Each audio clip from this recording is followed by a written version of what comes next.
बात बताई कि हमने पे बैक टू करना चाहिए, एजुकेशन के लिए बहुत जरूरी है। उन्होंने जितना बताया शायद उससे कई गुना काम वो करते हैं। 20 स्कूल का उन्होंने टारगेट रखा है। पंजाब में उनकी स्कूल है, गुड़गांव में भी उनकी स्कूल है, डोगरेसर देखते हैं और कई जगह बड़ी बड़ी इंटरनेशनल स्कूल ओपन करने का उन्होंने ठान लिया है। और अभी उन्होंने बोला है कि बड़े बड़े हमारे घर हम ऑफिसर बने हैं, बहुत कुछ बाबा साहब के वजह से मिला है, हमने कुछ देना चाहिए, जरूर देना चाहिए सर, हम भी कोशिश करते हैं। धन्यवाद सर। इसके बाद मैं आमंत्रित करता हूँ आज के जो प्रमुख पाहुने हैं, प्रमुख गेस्ट हमारे विजय सोमगौर सर, जो डायरेक्टर है डीजीएन कारपोरेटर के और सलाहकार है प्राइवेट लिमिटेड कंपनी के, डिक्की के भी मेंबर हैं और बहुत बड़ी हस्ती है सम्माननीय विजय सोमगौर सर जी। मैं उन्हें आमंत्रित करता हूँ और आप तालियों से स्वागत करेंगे। आपका उद्योग बढ़ाने के लिए, आप उद्योग के विकास के लिए कुछ मार्गदर्शन भी करेंगे। विजय सोमगौर सर।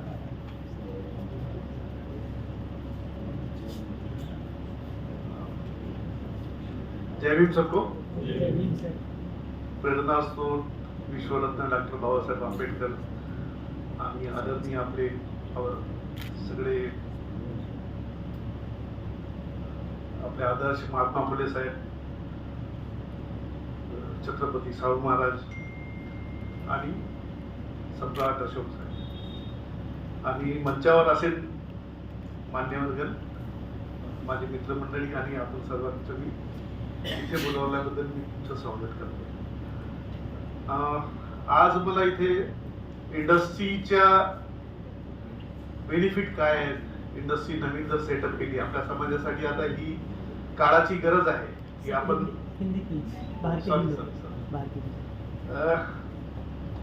ऐसा है कि अभी हम सब लोग अभी तक, मेरी जो पिताजी या जो थे जनरेशन, वो सब सर्विस में थे। हम लोग उनके बाद यानी थर्ड जनरेशन में जो बाबा साहब ने हमें एडवाइस किया था, हमारे परदादा जो बाबा साहब की बातें सुन के हमारे अपने बच्चों को पढ़ाया उन्होंने। और ये जो रिवॉल्यूशन आया है अपने कम्युनिटी में, बिकॉज ऑफ डॉक्टर बाबा साहब आम्बेडकर, जो उनकी सोच थी कि हमारा समाज किस तरह से बढ़ेगा, उन्होंने जो फाउंडेशन क्रिएट किए थे उसमें से एक पार्ट हम लोगों ने अभी तक मिसिंग किए। काफी लोग जानते हैं कि बाबा साहब द ग्रेट इकोनॉमिस्ट थे, तो इकोनॉमिक डेवलपमेंट अपने कम्युनिटी का कैसे हो सकता है, इस पे उन्होंने काफी सारा सोचा है। और अभी जैसे देख रहे हैं कि आने वाले समय में सर्विसेज अपनी कम्युनिटी के लिए बहुत कम होने वाले हैं, तो दूसरा पर्याय हमारे पास में अल्टरनेटिव होता है कि हमें बिजनेस एक सेक्टर है जहाँ पे अपने लोग काफी काम कर रहे हैं, लेकिन और भी वहाँ जरूरत है कि हमें और ज्यादा डेवलपमेंट करना बहुत जरूरी है। क्योंकि बिजनेस ही एक ऐसा है जो तुम्हारे पीढ़ी दर पीढ़ी ट्रांसफॉर्म हो सकता है, बट सर्विस एक ऐसी चीज है, जब आपकी सर्विस खत्म हो गई तो आपका जो एक्सपीरियंस है वो आपके साथ ही रहता है, वो ट्रांसफॉर्म नहीं होता अपनी कम्युनिटी में या अपने फैमिली में। तो एक बिजनेस की अपॉर्चुनिटी बहुत अच्छी है। और अभी तो मैं ये आप लोगों से मैं कहूँगा कि हम लोग सक्षम हैं इंडस्ट्री सेटअप करने के लिए, क्योंकि वहां चाहिए कैपिटल डालने की जो हमें बर्डन होता है। इसके पहले आप देखो, कोई भी अगर किसी को यूनिट सेटअप करना है तो उसको मार्जिन मनी लाने के हर्डल थे हमने, बट अभी वो हर्डल जो हमारे सर्विस कम्युनिटी के जो लोग हैं उन लोगों ने वो आराम से दूर कर सकते हैं, क्योंकि वो अपना सेविंग का पार्ट जो उनका जमा है वो 25% मार्जिन जो भी इंडस्ट्री सेटअप करने के लिए लगता है वहां लगा के इंडस्ट्री में आना चाहिए। क्योंकि इंडस्ट्री में स्काई इज द लिमिट इस तरह से है, और अपने लोग हार्ड वर्क रहे। आपने देखा होगा जितने भी इंडस्ट्रीज डेवलप हुई है वो हमारे हार्ड वर्क की वजह से हुई है, क्योंकि आप हार्ड वर्क करते हो और उनको प्रॉफिट कमा के देते हो। वही काम अपने को आप अपने लिए करना है, तो उसके लिए गवर्नमेंट के और डिकी ने 2005 को जो इस्टेब्लिश हुआ था इसी पर्पज से कि डॉक्टर बाबा साहब आम्बेडकर का इकोनॉमिक थॉट किस तरह से समाज में डेवलप करें। क्योंकि हमें इंडस्ट्री में आना है तो बहुत सारे मैकेनिज्म अपने फेवर में होने चाहिए थे। आज से पहले ऐसे सिस्टम था कि जब कोई बैंक में लोन मांगने जाता था तो उसको मार्जिन मनी, कोलैटरल प्रॉपर्टी, जो कि हमारे पास नहीं है, हमारी जो कम्युनिटी इनके पास में कोई बड़ी ऐसी असेट नहीं रहती थी जिसको इंडस्ट्री स्टार्ट करना है। तो ये हर्डल थे, ये हर्डल डिकीज ने क्लियर किए कि नहीं, हमारे आदमी जब बैंक लोन के लिए जाएंगे तो उनको विदाउट कोलैटरल लोन की फैसिलिटी अवेलेबल हो। तो ये सारे गवर्नमेंट के साथ में कम्युनिकेट करके उन्होंने पॉलिसीज वैसे बनाई है। 2006 में एक पब्लिक प्रोक्योरमेंट पॉलिसी बन रही थी कांग्रेस गवर्नमेंट के समय में। उस पीरियड में डिक्की ने वहां एक इंटरवेंशन दिया था कि भाई हमारे समाज के लोग भी इंडस्ट्री में आ रहे हैं, उनके लिए मार्केट क्रिएट करना बहुत जरूरी है। तो उस पीरियड में पॉलिसी ऐसे बन रही थी कि जो इंडस्ट्री में एमएसएमई सेक्टर है उन लोगों का 25% जो परचेस है पीएसयूज या गवर्नमेंट को वो एमएसएमई से होना चाहिए, ऐसा वो पॉलिसी क्रिएट हुई। वहां हमने इंटरवेंशन दिया डीके के थ्रू। डीके ने उनको बोला गया कि हमारे SC/ST समाज के जो लोग रहेंगे उनको 5% का उनसे प्रोक्यूरमेंट करने का कंफर्मेशन देंगे। वो पॉलिसी में अमेंडमेंट हुआ। उसका इम्पैक्ट ये हुआ कि 28,000 करोड़ पर ईयर का जो प्रोक्यूरमेंट है वो SC/ST समाज से प्रोक्यूर हो सकता है। इतनी बड़ी अपॉर्चुनिटी हम लोगों के लिए क्रिएट हुई है। तो ये क्रिएशन होने के बाद में नेक्स्ट स्टेप होती है कि हमारे लोग इंडस्ट्री में जो है बहुत ही कम परसेंटेज है अभी, उन लोगों को बढ़ावा मिलने के लिए ये अपॉर्चुनिटी क्रिएट की है। तो उसका नेक्स्ट इम्पैक्ट होने वाला था कि हमारे लोग इंडस्ट्री में खड़े होने चाहिए। तो उसको लोन अवेलेबिलिटी कैसे हो। आज हमने देखे हैं कि बैंकिंग में जब जाते हैं तो बैंकर हमें खड़ा नहीं करता है, एप्लीकेशन लेने के लिए सुनता नहीं है। तो ये सारी चीजें हडल्स जो थे वो दूर करने के लिए डिक्की ने जो सिस्टम क्रिएट किया 2015 में IFCI वेंचर कैपिटल फंड एक एस्टैब्लिश किया, जिसमें अपने लोगों के लिए without collateral loan available 15 crore तक है। उसमें से मैं एक बेनिफिशियरी हूँ। मेरा भी एक टाटा का सेंटर आया था, उसके लिए मैंने वहां लोन लिया था। पहला बेनिफिशियरी भी हूँ और पहला रीपेमेंट करने वाला बंदा भी मैं। तो ये सब चीजें जो थी, बिकॉज माय प्रोफेशन में गवर्नमेंट सब्सिडीज और फाइनेंस में काम करता हूँ। 2015 तक मैं मेरे कम्युनिटी के लिए काम नहीं करता था, मैं अदर कम्युनिटी में काम करता था। मारवाड़ी, सिंधी, गुजराती जो इंडस्ट्रियलिस्ट लोग हैं वो मेरे कस्टमर थे। मेरा करियर ये हल्दीराम से चालू हुआ है। हल्दीराम को 400-450 करोड़ के आसपास की सब्सिडी मैंने उस पीरियड में ला के दी है। अभी आज के डेट में सर का जो सांगली से है, सर सांगली की घोड़ाउट ग्रुप बहुत बड़ा ग्रुप है। आप अगर वहां चलोगे 25 किलोमीटर के डिस्टेंस में तो लेफ्ट और राइट में बहुत बड़ा एम्पायर क्रिएट किया हुआ है उन लोगों ने। उनका भी सब्सिडी का काम मैंने करके दिया है। तो ये जो गवर्नमेंट की फैसिलिटी जो है वो हमारे लोगों के लिए भी है। हम लोगों ने भी इंडस्ट्री में आने के लिए गवर्नमेंट ने क्या किया हुआ है। जब आप छोटा सा स्टार्टअप करना चाहते हो तो उसको हमारे SC/ST समाज को खाली PMEGP और CMEGP का अभी उसका लिमिट 50 लाख तक है। छोटे से यूनिट से अपने स्टार्ट करना चाहिए। उसमें मार्जिन मनी जो है हमारी खाली 5% लानी पड़ती है। 50 लाख के प्रोजेक्ट में 10% यानी 5 लाख हुआ। 2.5 लाख में तुम्हारा 50 लाख का प्रोजेक्ट खड़ा हो सकता है विदाउट कोलैटरल देने के बाद। तो ये मैकेनिज्म हम लोगों के लिए रेडी है। तो हमने स्टार्ट करना चाहिए उससे इनिशियल लेवल से। और हम लोगों की जरूरत है अभी आने वाले समय में जो भी इंडस्ट्रीज हम खड़ी करते हैं तो कोलैटरल फ्री लोन SC/ST के लिए IFCI वेंचर कैपिटल का 5 करोड़ तक अवेलेबल था। जो भी MSME गवर्नमेंट ने भी कोई लेवल पे बाकी लोगों के लिए भी अवेलेबल करके दिया है। अभी रिसेंटली मार्च 23 को उन्होंने GR पास किया और बाकी लोगों को जो 2 करोड़ तक कोलैटरल फ्री लोन अवेलेबल था वो 5 करोड़ तक की लिमिट कर दिया है। यानी इक्विवेलेंट टू अपने कम्युनिटी के लिए जो फैसिलिटी मिलती थी वो वहां तक लेके आए। मेरा ये मानना है हम जो भी इंडस्ट्री सेटअप करते हैं डीके में हम हर मंगलवार को हैंड होल्डिंग के लिए बैठते हैं। डीके एक ऐसी ऑर्गेनाइजेशन है जो हमारे कम्युनिटी में जो नए एंटरप्रेन्योर्स आते हैं उन लोगों को एकदम ग्रे, उनको लेमैन सरी का काम रहता है उनका कि भाई मेरे को इंडस्ट्री डालना है, अभी सर्विस नहीं है, ये नहीं है। बट बहुत सारे लैकुना है अपने कम्युनिटी में। बानई का फोरम होने की वजह से मुझे ऐसे लगता है कि हम लोगों ने ये काम है जो हमने जॉइंटली करना चाहिए। क्योंकि कैसा है सर, हम लोग बच्चों को लिटरेट करते हैं लेकिन एक प्लेटफॉर्म देने की भी जरूरत है। हमारे कम्युनिटी के बच्चे जो इंडस्ट्री डालते हैं उनको मेजर हर्डल रहता है कि पहले लैंड कहाँ ले। MIDC में लैंड लेने जाएंगे तो वहां बार्गेनिंग होती है, यानी टेंडर होता है, आपको अपग्रेड कॉस्ट में जाना पड़ता है, परचेस करना पड़ता है। तो ये इन्वेस्टमेंट अगर आप देखोगे, लैंड का इन्वेस्टमेंट परचेस करने से तुम्हारा प्रोडक्शन चालू नहीं होता, तुम्हारा हार्डकोर जो मनी है वो तुम्हारा अनप्रोडक्टिव इसमें चले जाता है। तो हम लोगों ने मिलके गाला एक गवर्नमेंट की स्कीम है फ्लैटेड गाड़े बनाने, जिसपे इंडस्ट्री के लिए छोटे छोटे रेडीमेड आप स्ट्रक्चर बना दो बिल्डिंग, जैसे आप बोरीवली में देखे होंगे इंडस्ट्रियल फ्लैटेड गाड़े बने हुए हैं, वहां प्ले एंड प्लग लेवल पे आप अपनी यूनिट लगा सकते हैं। इसका मतलब आप अगर मान लीजिए कोई फूड इंडस्ट्री डाल रहे हैं तो आपको खाली मशीन ही लेनी है, आपको ना बिल्डिंग में इन्वेस्ट करना है ना जगह में इन्वेस्ट करना है। इसका मतलब ये होगा कि तुम्हारा जो कैपिटल इन्वेस्टमेंट है ये कम हुआ, और कम इन्वेस्टमेंट में तुम इतना अच्छा क्रिएट कर सकते हैं। तो हमें अपने नागपुर लेवल पे एक फ्लैटेड गाड़े का स्कीम जो हमारी कम्युनिटी के लिए अवेलेबल हो एक्सेस लेवल पे, अभी यहाँ क्या किया है महाराष्ट्र गवर्नमेंट ने, फ्लैटेड गाड़ी की जो स्कीम लाई है वो बूटीपुरी में दिया है। और बूटीपुरी में कौन जाएगा, यहाँ से 20-40 किलोमीटर जाने का खर्चा, आने का खर्चा, ये नहीं होना चाहिए। हमें हमारे लोकल लेवल पे चाहिए, या तो व्यू लैंड जो है सिटी के अंदर में वहां पे यूनिट रहेंगे तो सिटी टारगेट है मार्केटिंग के लिए।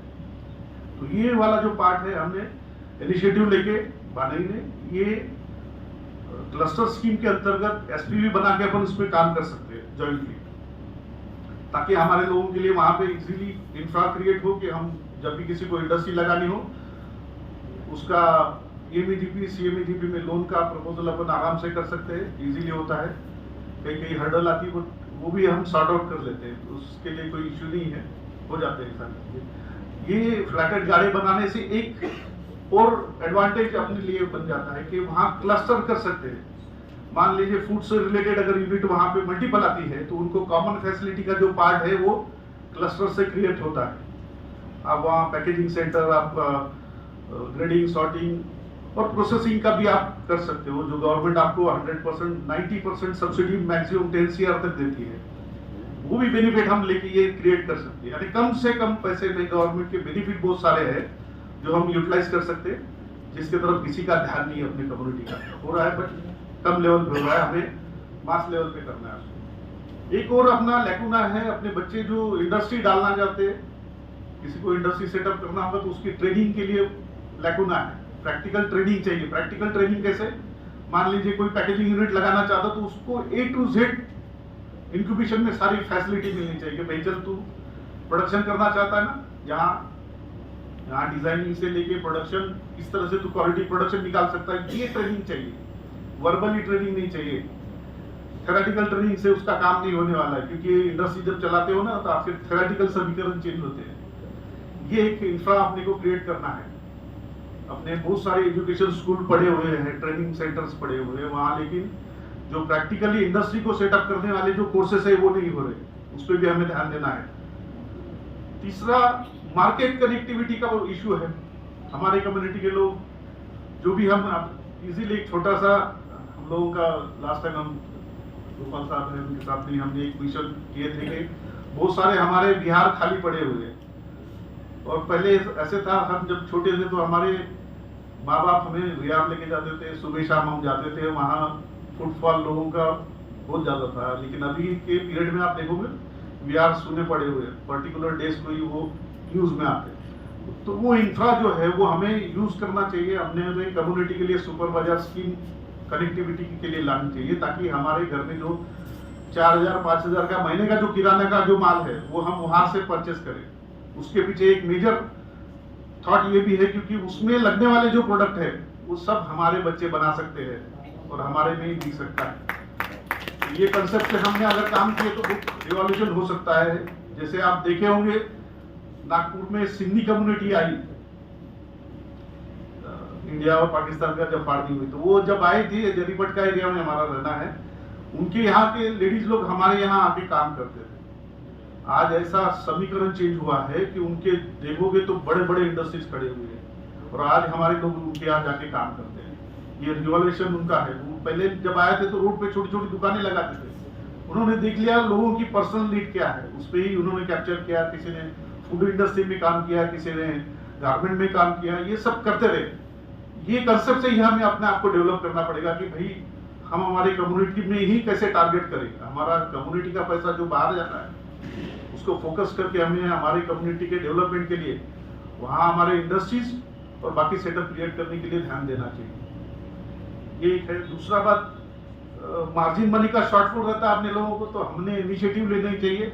हमारी प्रायोरिटी है कि हमारे जो लोग रिटायर्ड हो रहे हैं उन लोगों ने इंडस्ट्री सेटअप करने के लिए आगे आना चाहिए। जरूरी नहीं है आप एकदम मेन फ्रंट में आओ, आप साइड में एसोसिएट होके भी काम कर सकते हो। एक मैं छोटा सा उदाहरण देना चाहूँगा। मेरा रिसेंटली कोई माइंड से रिटायर्ड हुए लोग मेरे साथ जुड़े और वो भी इंडस्ट्री सेटअप करना चाहते थे माइनिंग का। उनके पास कैपिटल नहीं थी, तो मैं खाली कैपिटल के लिए उनके साथ में आया, लेकिन उनकी जो एक्सपोजर था वो एक्सपोजर से उनके बड़े बड़े काम उनको मिल सकते थे, मिल रहे हैं। अभी मंगलवार को मेरे को इस्पात ग्रुप का 215 करोड़ का वर्क ऑर्डर मिल रहा था। तो जरूरी नहीं है आपको नॉलेज हो, मेरे को माइनिंग का एम भी नहीं पता था, बट जो क्वालिटी वाले लोग हैं उनको एसोसिएट होकर आपको इंडस्ट्री सेटअप करनी है और वो विन विन सिचुएशन में होनी चाहिए। आप कैपिटल डाल रहे हो, वो अपना नॉलेज दे रहा है। बहुत सारे लोग अपने आप बच्चे ऐसे हैं जिसको नॉलेज है लेकिन कैपिटल नहीं है, आप उसके साथ खड़े हो जाओ, एसोसिएट हो, इंडस्ट्री डेवलप करने में आप हेल्प कर सकते हो सर। और बहुत बड़ा ये है कि जिसको टेक्निकल एक्सपर्टाइज है, आप उसके साथ में एसोसिएट हो तो एक अच्छा पिक्चर्स क्रिएट हो सकता है। और गवर्नमेंट ने जो भी स्कीम्स के थ्रू जितने बेनिफिट दिए हैं हमारे लिए, अभी 4% रेट ऑफ इंटरेस्ट में लोन भी हमारे लिए अवेलेबल है। अप टू महाराष्ट्र गवर्नमेंट के वेंचर कैपिटल में 7.5 करोड़ तक का है, ओनली 20% आपको कैपिटल डालना पड़ता। सेम सेंट्रल गवर्नमेंट IFC या वेंचर कैपिटल का फंड है जो 15 करोड़ 4% रेट ऑफ इंटरेस्ट से मिलता है। तो इस पे भी हमने फोकस करना चाहिए, वो भी लेना चाहिए। जैसे अपना स्केल अप जिससे यूनिट हो सकता है उस हिसाब से अपन प्लानिंग कर सकते हैं। और ये सारी चीजें हम विन विन सिचुएशन में मिल के कर सकते हैं। बहुत सारे हमारे जो बच्चे हैं बिना सोचे आगे बढ़ते भी हमारे पास आते हैं कि भाई हमको क्या करना है, फूड सेक्टर में जाना है तो हम क्या करें। तो इसलिए अलग अलग सेक्टर्स की गवर्नमेंट इंस्टीट्यूशन है। जैसे फूड सेक्टर के लिए CFTI है, फूड प्रोसेसिंग तंजावुर का एक R&D सेंटर है। यहाँ पे उन लोगों ने R&D किए हुए प्रोडक्ट पड़े, बड़े बड़े लोग जैसे हल्दीराम है, MTR है, इन लोगों ने उनकी टेक्नोलॉजी लेके अपने प्रोडक्शन चालू किए हुए हैं, बट हम लोग उसके तरफ नहीं देखते। वो भी एक ध्यान रखना चाहिए। और जैसे एक सेक्टर ये भी है कि हमारे अभी बच्चे जो है इनोवेटिव वर्क करना चाहते हैं, स्मार्ट वर्क करना चाहते हैं, तो उसके लिए गवर्नमेंट की एक आसिम करके IFC वेंचर कैपिटल की एक स्कीम है जो नए स्टार्टअप वाले बच्चे हैं उन लोगों को रिकॉग्नाइज करती है और उनकी जो कंसेप्ट है उसको मटेरियलाइज करने के लिए, कंसेप्चुअल करने के लिए ग्रांट देती है। हर साल 10 लाख का ग्रांट है और तुम्हारा प्रोटोटाइप अगर रेडी हो जाता है तो वही आज से आपको फंडिंग भी करती है। तो ये सारी चीजें आपकी काफी सारी अवेलेबल है जो हम इजीली कर सकते हैं। देखा जाए तो बहुत कुछ है और समय कम है, इसलिए मैं पता नहीं, आप बताइए। एक मैं थोड़ा गिनाना चाहूंगा। जैसे किसी को अगर इंडस्ट्री सेटअप करना है, 10 लाख तक का एग्जिस्टिंग यूनिट होगा, किसी को 10 लाख की मार्जिन मनी लगती है, तो मुद्रा स्कीम है जो ब्रांच मैनेजर के पास में है। आप जाके ब्रांच मैनेजर को फॉर्म मैनुअल भी नहीं भरते, ऑनलाइन उसकी मुद्रा की वेबसाइट है, वहां जाके भर दो तो वो पर्टिकुलर बैंक में उसकी एप्लीकेशन चली जाती है और जोनल लेवल से उसको फॉलो होता है, वो एक कर सकते हो। उसके बाद आपका स्केल अप लेवल अगर 10 लाख से 50 लाख तक का है तो PMEGP prime minister employment generation programme scheme है जो काफी पुरानी है। और उसके साथ साथ महाराष्ट्र गवर्नमेंट ने अपने हर्षदीप कांबळे साहब ने वो पॉलिसी बनाई थी, chief minister employment generation scheme, जिसमें पहले PMEGP 25 लाख तक थी, इसको 50 लाख तक किया गया है। और महाराष्ट्र गवर्नमेंट का देखा देखी सेंट्रल गवर्नमेंट ने उसी को 25 से 50 कर दिया और सर्विस सेक्टर के जो यूनिट थे उनको खाली 10 लाख तक का ही लोन मिलता था, अभी वो 20 लाख का हो गया। तो ये फैसिलिटी भी वहां पे 50 लाख के लोन के लिए आपको इजीली अवेलेबल। उसके बाद इसके बड़े अगर यूनिट आते हैं ये सब जो है लोन कोलैटरल फ्री लोन है। 50 लाख से 1 करोड़ तक का अगर करना है तो बाबा साहब की जयंती थी 125वीं, तब हमारे पद्मश्री मिलिंद कांबळे साहब ने पीएम की कमेटी में थे, उनके अम्बेडकर जयंती से रिलेटेड, तब वहां वो मीटिंग में इनसे पूछा गया कि भाई ये 125वीं जयंती में आप लोगों को क्या चाहिए, तो हमारे मिलिंद सर ने ये बोला कि भाई हमको एक ही देर ये कर दीजिए कि हमारे SC/ST कम्युनिटी को एक ब्रांच से एक को अगर लोन होता है 1 करोड़ तक का तो हमको वो बेनिफिशियल रहेगा। बट उनको लगा कि ये एक ब्रांच से एक को, तो उन्होंने डिटेल बताया कि बोले एक ब्रांच ऐसे करके जितने भी नेशनलाइज बैंक है टोटल 1,25,000 ब्रांचेस है, अगर एक ब्रांच से एक को दिया तो एक साल में 1,25,000 हमारे एंटरप्रेन्योर क्रिएट हो सकते हैं।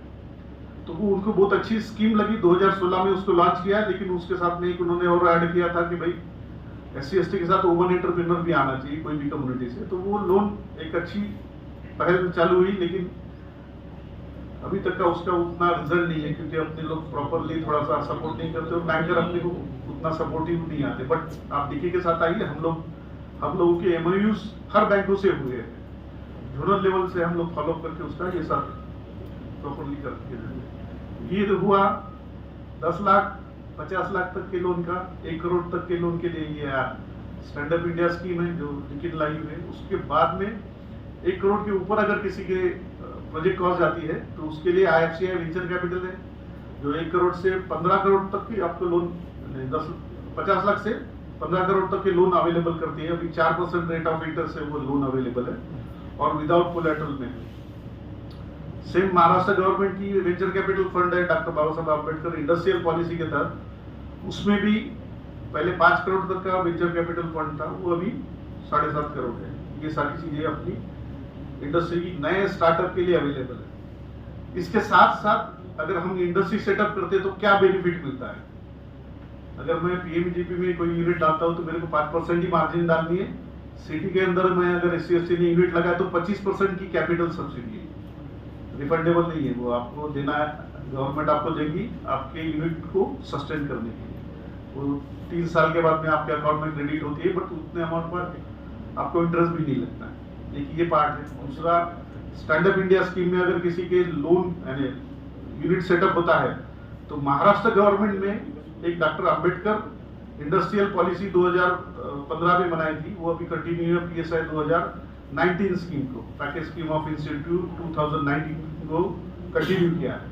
और इसमें क्या बेनिफिट है, इसमें SC/ST के जो एंटरप्रेन्योर होंगे उसको जितनी उनकी प्रोजेक्ट कॉस्ट है उतने अमाउंट तक का उसको इंसेंटिव्स है आने वाले 10 साल में, यानी वो यूनिट 10 साल में पूरा फ्री हो सकता है। तो हर साल 1/10 उसका इंसेंटिव क्रेडिट होते जाएगा। 1 करोड़ का यूनिट होगा तो हर साल 10 लाख का उनको सब्सिडी आती जाएगी। GST की इंटरेस्ट रिफंड आता है, इलेक्ट्रिसिटी चार्जेस रिफंड आते हैं। उसके बाद में आपको बैंक का स्टैंप ड्यूटी के लिए जो बेनिफिट मिलता है वो एग्जम्प्ट है।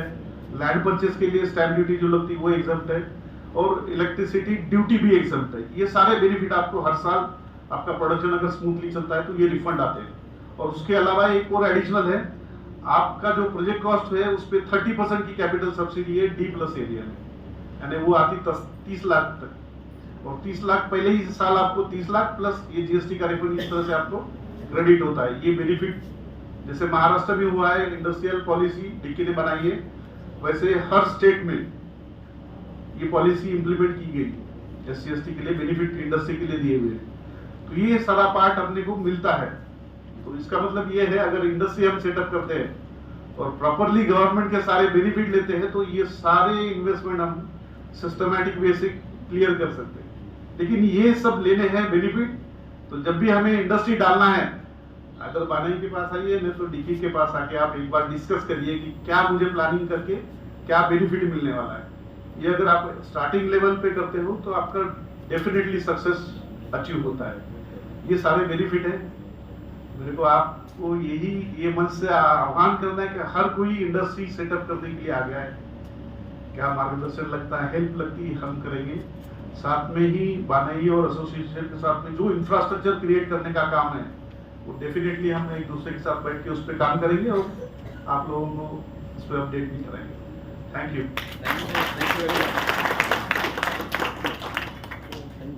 धन्यवाद सर। सर ने बहुत अच्छा मार्गदर्शन दिया है और स्टार्टअप करने के लिए अलग अलग स्कीम भी बताई है। और जरूरी है कि हमें सर्विस की संधि मिली तो हम बहुत आगे तक गए, क्लास 1 अधिकारी, सुपर क्लास 1 अधिकारी। हमें संधियां देना बंद किया, लेकिन बिजनेस की संधि हमारे पास है तो उसमें भी हम आगे जा सकते हैं। सर्विस तो हम अपने बच्चों को नहीं दे सकते, लेकिन बिजनेस जरूर दे सकते हैं। इसीलिए जितने उद्योजक हैं यहाँ पर, हम चाहते हैं कि आप अपना उद्योग बढ़ाएं और आने वाली पीढ़ी को भी उद्योग में ही आने दें।